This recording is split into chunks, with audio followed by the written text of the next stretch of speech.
total soutien aux taxis qui sont mobilisés devant l'Assemblée nationale. Imaginez, la CNAM, la Caisse nationale d'assurance maladie, veut baisser leurs tarifs de 40%, alors que tout augmente, et notamment l'essence. Pourquoi? Parce qu'il y a un trou dans la Sécu, et qui est d'abord organisé par la baisse des recettes, parce qu'ils n'arrêtent pas de faire des cadeaux d'exonération de cotisations sociales. Et donc le gouvernement s'est dit, bah tiens, puisque les dépenses en taxi augmentent, on va prendre là-dessus. Sauf que si les dépenses en taxi augmentent, c'est parce qu'il y a une augmentation des déserts médicaux, c'est parce que le gouvernement a fermé des hôpitaux, et que pour toutes les personnes qui ne peuvent pas se déplacer par eux-mêmes et qui n'ont pas une pathologie nécessitant des ambulances, eh bien elles ont recours aux taxis conventionnés par les caisses primaires d'assurance maladie. Or, c'est inacceptable que ce soit les taxis qui doivent baisser leur tarif de 40%. Puisque leur tarif est fixé par le ministère de l'économie, eh bien, tous les taxis devraient être conventionnés et bénéficier de ce tarif partout en France.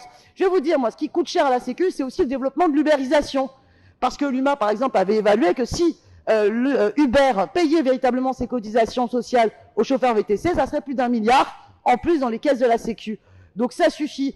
Mercredi, demain, il faut qu'on renverse ce gouvernement, on vote la motion de censure et qu'on exige une autre politique pour la santé de toutes et tous qui ne soit pas non plus sur le dos des artisans.